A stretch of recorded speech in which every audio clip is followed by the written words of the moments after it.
Good morning. Welcome to the Financial Pillars All About the Money podcast, presented by Our Neutral Voices Media. Our show is all about helping our audience understand money, mindsets, and tap into the economic knowledge that builds financially secure individuals, families, and communities. So whether you're tuning into our show to learn about budgeting, building credit, investing, or starting your own business, we're here to break down the knowledge in a real and relatable way. I'm your host, Ryan Leopard. I'm a private banker with Star Financial Bank. Kick it over to my man. I'm JJ Foster, Lake City Bank. I am Terrence Bush, Greenway Bank. All right, gentlemen, before we kick it in today, I'm going to kick it over to T. Okay. A little prayer. JJ did it last time for us. All right. Let's bow our heads. Dear Lord, thank you so much for waking us up this morning. Thank you so much for bringing us here as you've always done and always will continue to in such a gracious and kind way. I pray that we are able to let our knowledge be shared amongst each other and amongst other people across the country, that they're able to take in this knowledge, be able to use it and apply it to their everyday lives, and that they're able to use this knowledge to better themselves in any way, shape, and possible.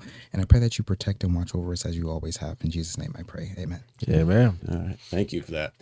All right, gentlemen. So we had this past Saturday, the second installment of our financial workshop, The Mental State of Mind. So let's kind of recap that. Jay? Oh, yeah. Again, the participation we had enough that we separated the adults from the children, which you led the children. But we actually just broke down the differences between a HELOC and which is a home equity line of credit. I always get on people by acronyms, but home equity line of credits versus refinancing, which both are ways that people can pull equity out of their home and use it to their advantage.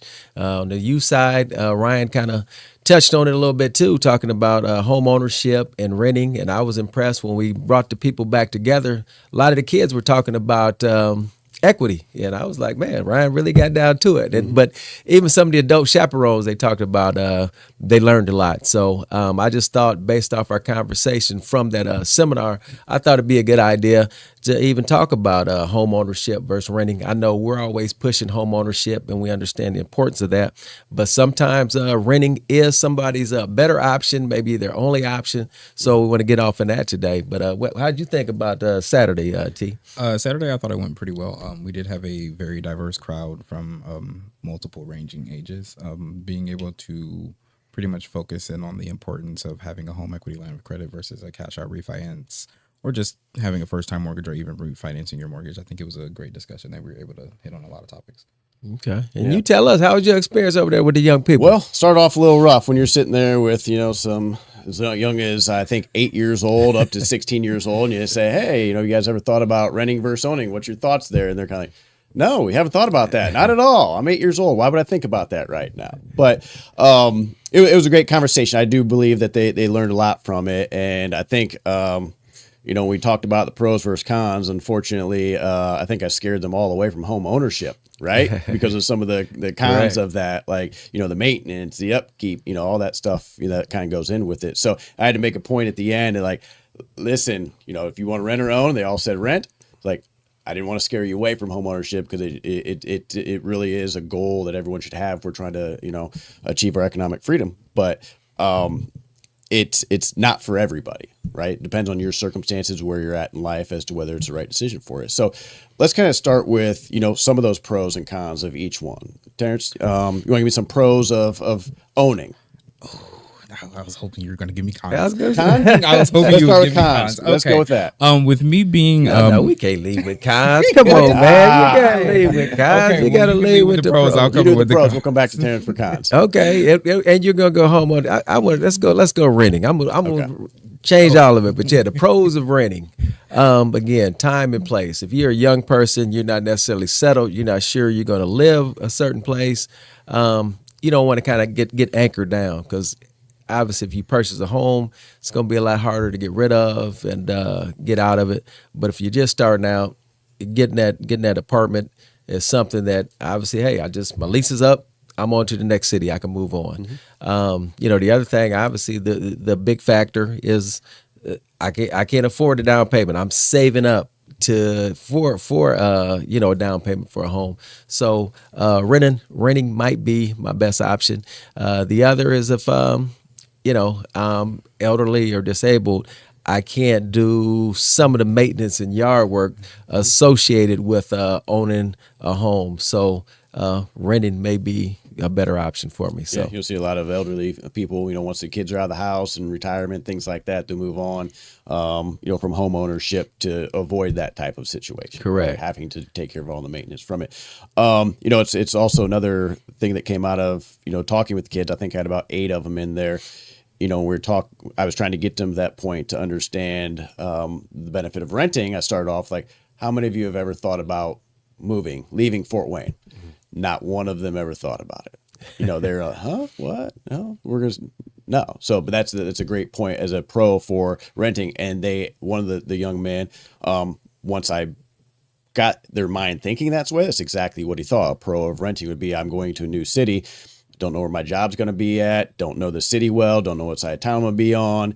Don't know what my life's going to be like here. I probably don't want to jump into buying a home right away when I don't know all that stuff. So let me rent an apartment for a little while, rent a house, and then kind of see where my life takes me here, and then look at settling down, right? Settling down would be a good word when it comes to pros of buying a house, right? You're ready to settle down. There you go. So cons of renting. Ugh. With me being on the younger side of things, of course, I've watched the housing market rise and fall a little bit. In terms of renting, the cons would be filling out applications. Fill out an application to get a mortgage. True, yeah. But I would say it's a little bit different. When it comes to getting a mortgage, I feel like there's less investigation that goes on, especially when it comes to renting. Of course, I hate to bring this up too, but redlining is also part of it as well. There are specific communities that will prevent other specific individuals from joining their neighborhoods. Just from a renter's standpoint, when it comes to an apartment complex, even if the rent is only like $700 a month, they'll still expect you to make almost three times more than what the actual rent is. And at that point, that's about $2,100. If you compare that to what average wages are in the city, almost no job is allowing you to make that much in a month.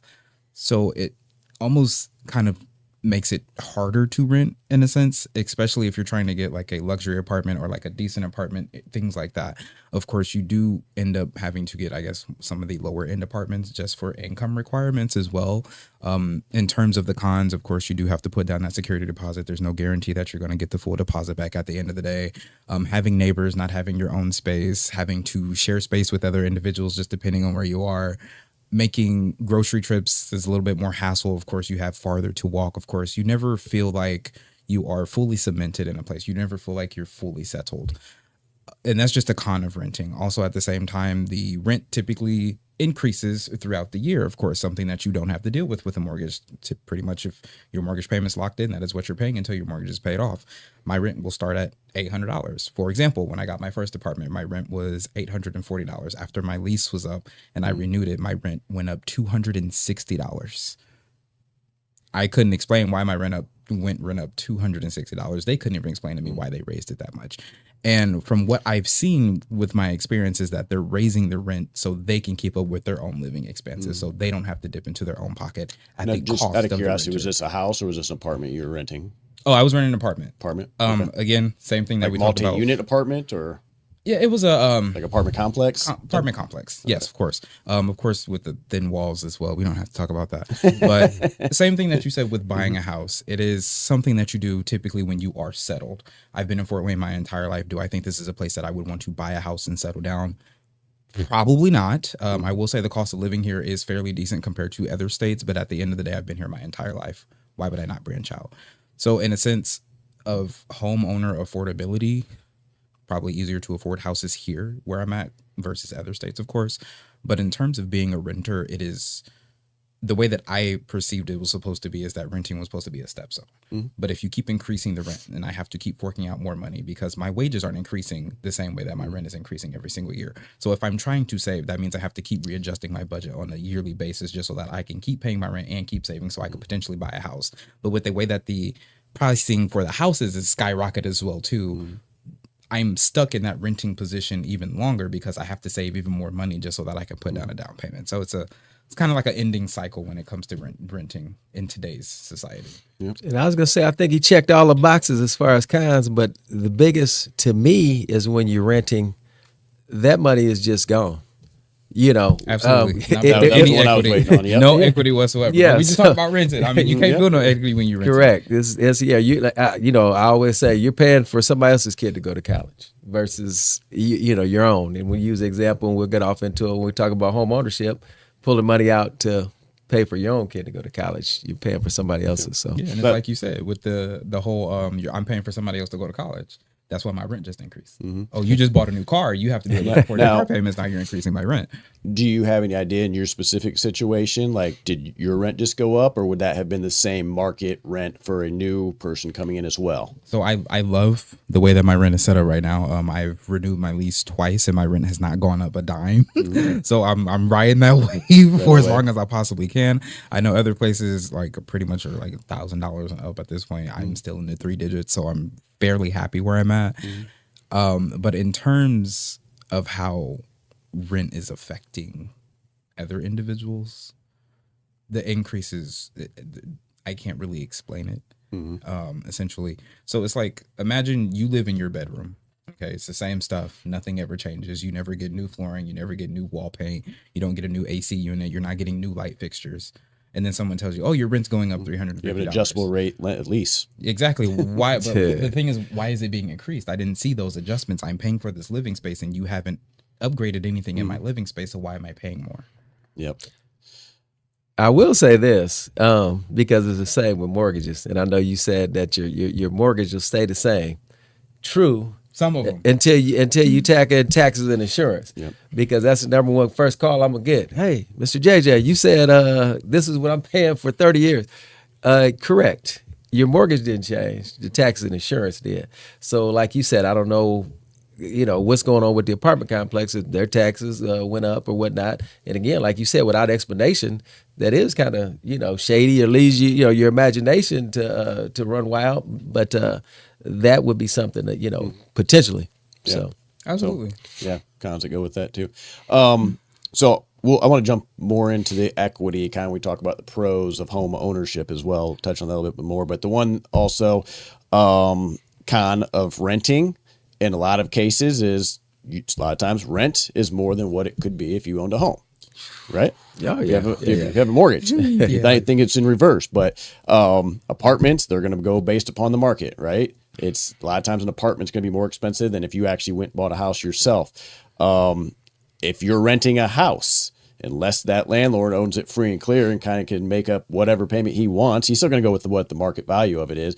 But ultimately, he's paying a mortgage. So you're paying his mortgage plus whatever he needs to profit from that to cover it. So in most situations, renting is actually more expensive than having a loan on it. Yeah, absolutely. I think it's weird that you can get approved for like a $3,000 apartment, but you can't get approved for a $1,200 mortgage.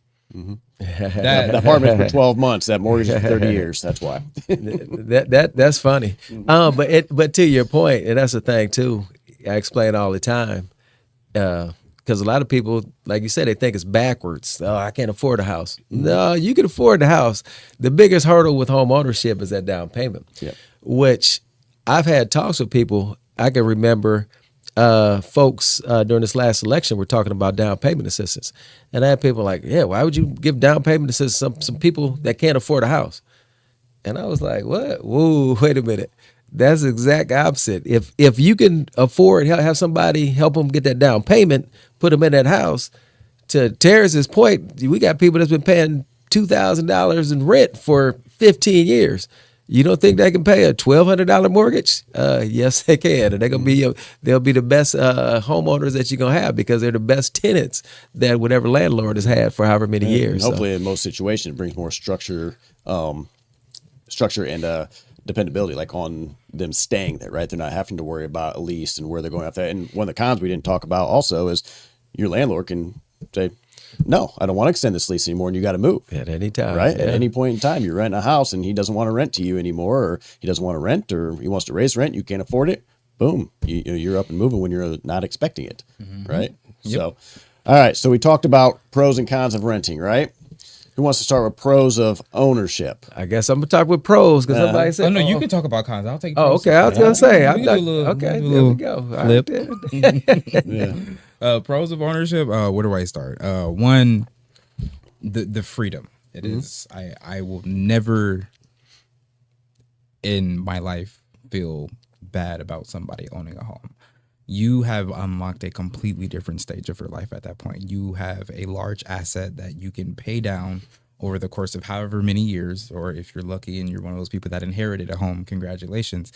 But dealing with a mortgage, paying the mortgage off, and becoming a homeowner unlocks a completely different realm of financial freedom. Of course, as we talked, building that equity. Again, for instance, if your house is worth $300,000 and you decide to sell that house, boom, now you're $300,000 richer, potentially. Or if you decide to take out a home equity line of credit, now you have a line of credit that you can just keep pulling from as needed.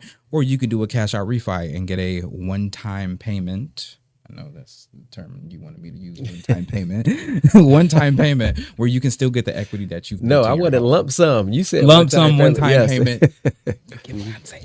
Let's real quick for the audience out there. Define equity. We're using the word equity. What does that mean? Yes. Equity is the amount of value that you have built in your home. Essentially, so if, again, your home is worth $100,000 and your mortgage is for $40,000, you've built roughly $60,000 in equity. That equity is the money that you've put into this asset. It's the same asset that you're going to have probably for the rest of your life. That equity is something that you can go in and dip into as needed. One caveat: it's the appraised value. So even you could owe 40, Right, But right. Your house you paid $100,000 for it. You could owe 40. The market value or the appraised value is 200,000. That difference of what you owe, that's your equity. I'm talking in the sense of before the appraisal. But yes, you are 100. You are 100% correct. I'm not arguing with you. Yeah, nothing to argue. I'm saying we talking to the people that's your equity is that appraised value, Right. Over yes. But go ahead. Where's we at? The equity. Threw him off there trying to Right, grab. threw me off just a little bit. Yeah. So the equity, again, that is basically liquid assets that you can get access to as needed. Of course, for instance, if you need to put your child through college, or you need to purchase a vehicle, you do home repairs, do home upgrades, or even if you decide you want to take a vacation or if you want to take a trip out, the equity is something that you've pretty much put into. And the way that I like to also see it is it's an investment for yourself. You pay into it, and then at the end, once everything's paid off, now you get the return if you decide to get it.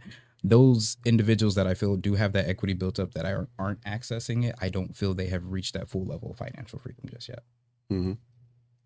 Okay. And just to clarify, I don't want people, I wasn't checking the man because he basically was telling you paid 100,000, you got it down to 40, your equity is 60,000. If the house was valued at 100,000. Yeah. No, I know, but you said you paid 100. So, but man, that's the point though. Yep. Right now, if you paid 100,000, in most cases, everybody knows the appraised value's up. So the house is probably worth, we'll say 200. So that difference, that 40 that you owe comes from that 200, not your original purchase price. I just want to be clear on that. So people, that they understand that. Pros of homeownership, equity, right? What other ones we got?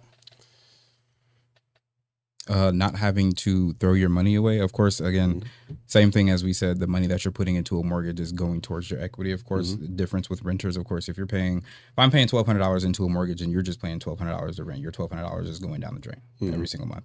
It's not being basically stored somewhere versus having the home ownership, the money that you're putting into it, that is just building more equity, of course. As we did discuss the home equity line of credit, that is something that you can access once you've built enough equity in the house. Of course, renters don't have that same access. And again, that just hits back to that financial freedom. The equity that you build in your house, home equity line of credit, that is another, like I said at the seminar, is a great safety net to have. Even if you don't use it, is a great safety net to have. This is you getting access to the money that you've already put into your home. So when we talk about financial freedom on the show and homeownership being a key to that, that's the main reason there is because you're building equity in something, you own something. If you go to sell it, there's money to get back, as opposed to renting. You go to leave, there's nothing to get back other than maybe a security deposit or half a security deposit. It's just like something if you like were that, right? paying You a have money- $1,200 mortgage. Yeah, it's just like if you're paying a $1,200 mortgage, and then once you pay that mortgage off, you don't have to put that $1,200 into that mortgage anymore. That is money that you get to keep to yourself, that you can put towards your homeowner's insurance if you want to up your policy, or you can put it towards something else, or that's money that you can just save yourself. again, versus a renter, you're throwing that money away. The money's still just going away. Yes, you are responsible for all the repairs and all the upkeep yourself, but at the end of the day, you are getting to keep more of your money in your pocket once your house is paid off. Yep. Yeah. And the other advantage, I mean, too, go back to say you went from renting at $3,000 a month or whatever somebody's renting, you get out to a $1,200 mortgage. If you budgeted for that and you still want to keep paying that $3,000 towards your principal in your home, all you're doing is going to pay your house off quicker. The other thing I wanted to hit on based off, Terrence called a negative of renting, people up on top of you and that type of stuff. With a home, now it's yours. You don't got to worry about loud music and people, you got your own space. People walking through if you got the wrong neighbors, you might got to worry about that. You got to HOA. At least or not, walls aren't touching. Correct. Yeah. He kept emphasizing thin walls. So, but the bottom line is you're in your own home. So you kind of, you have your space, a little more freedom. Back to that word, freedom. So. Yep. A couple of the pros is on the reverse of the renting there is typically your mortgage is a lesser payment than what you would be renting, right? So you might be actually saving money by doing that, and it's going in, you're building up equity in the house. And then also stability, right?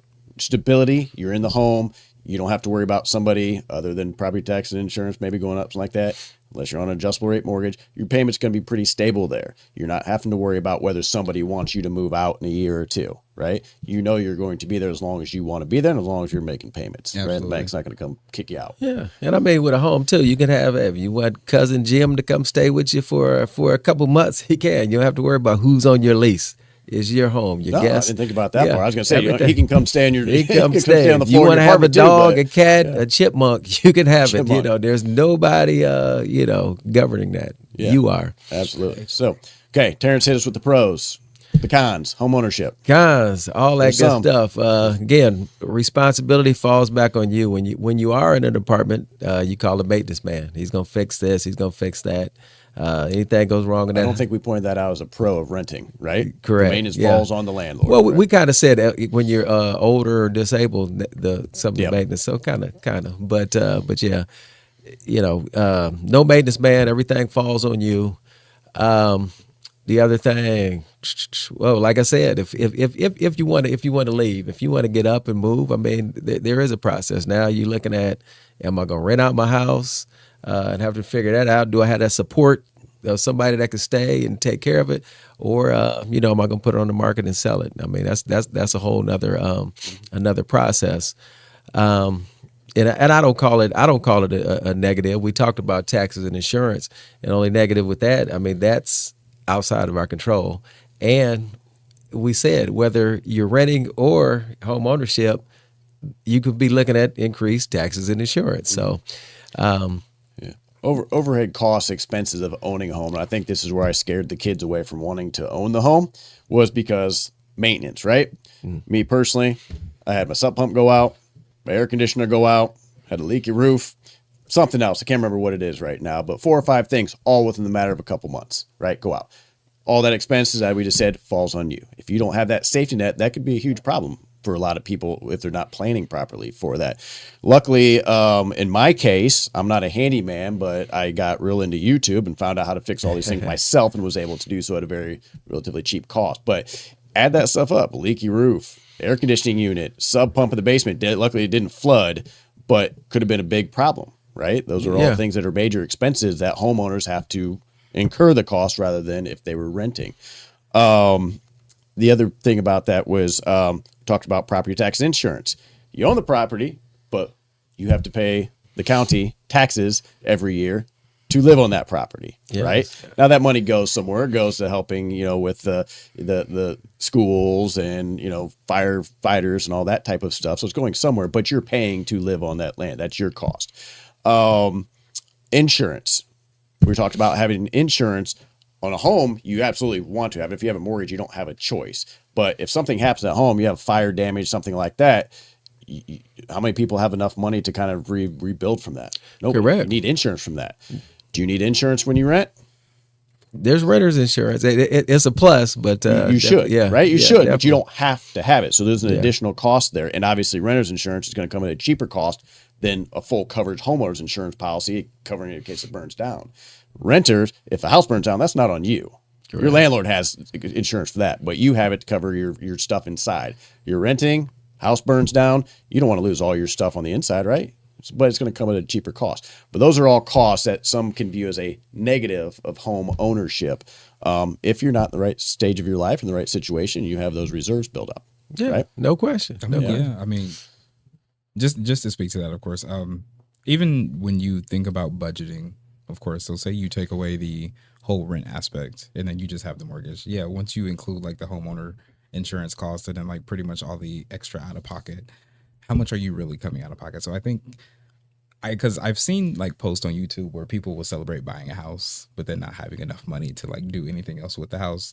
And I feel like that's probably one of the only concerns that I would ever have, like getting a mortgage. Of course, even if I budget for it, you still have to be able to maintain your personal needs as well too. So that means like you still have to pay all your utility bills, you still have to pay, for your grocery, you still got to do your car insurance, gas, things like that, on top of the mortgage and homeowners insurance as well too. So I think there's a lot that goes into it before becoming a homeowner. Yeah, at the end of the day, it's a great way to access your financial freedom, but at the same time, it is also something that is either a make or break depending on where you're at financially. And I'm gonna use that word again. It goes back to what we always discuss: their relationship. Sitting down, go and talk to somebody, and just like we've been talking about, weighing the positive, weighing the negatives.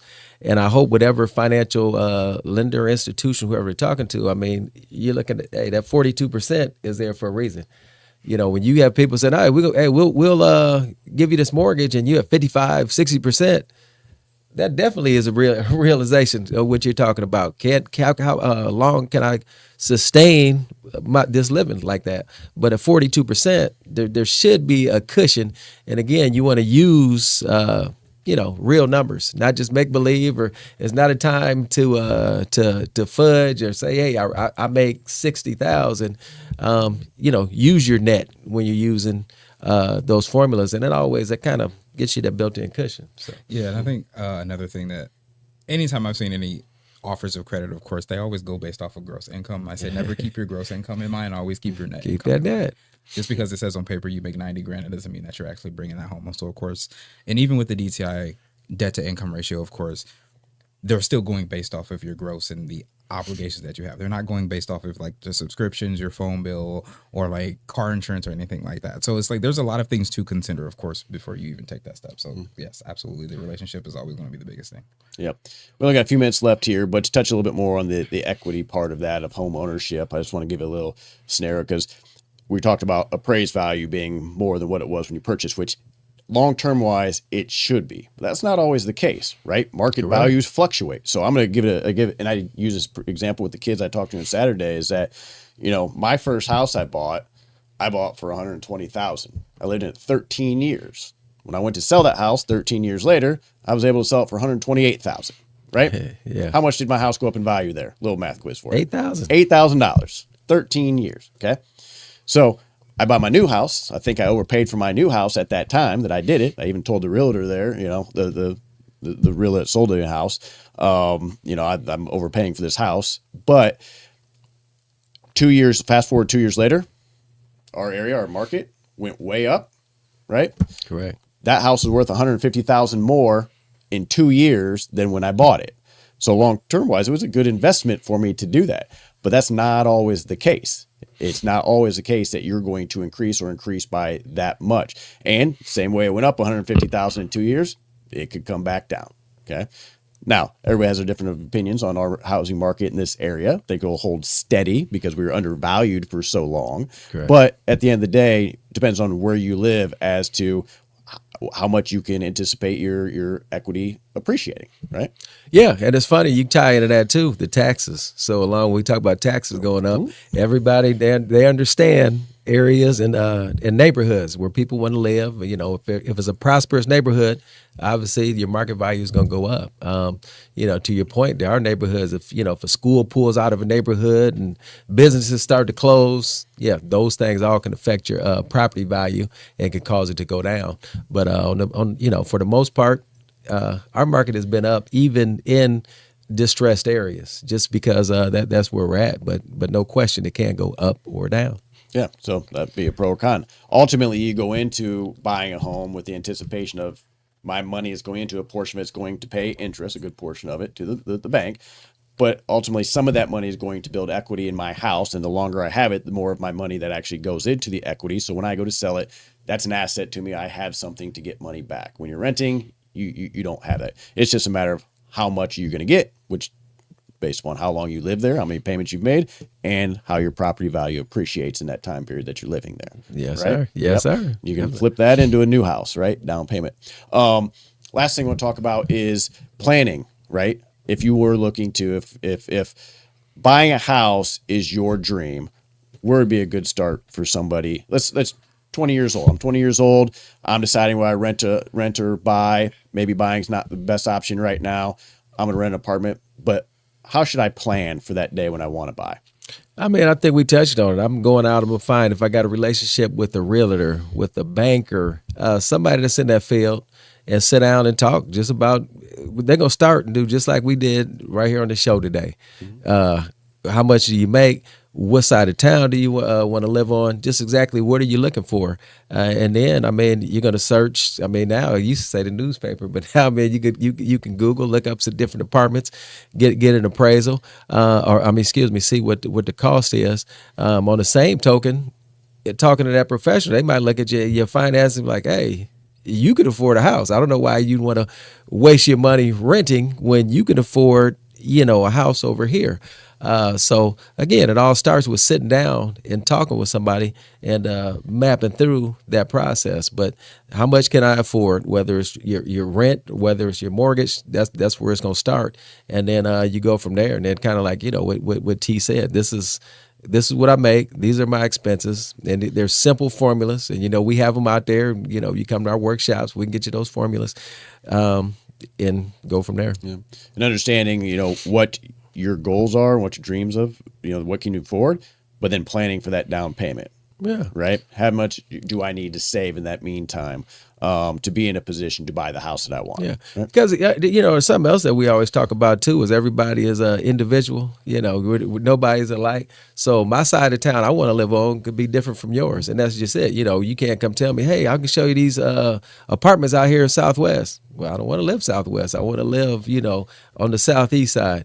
I want to live off a bus line because these are all things you take into consideration. If I don't have a car, you put me somewhere that's off the bus line, now you're bringing up a whole nother set of problems.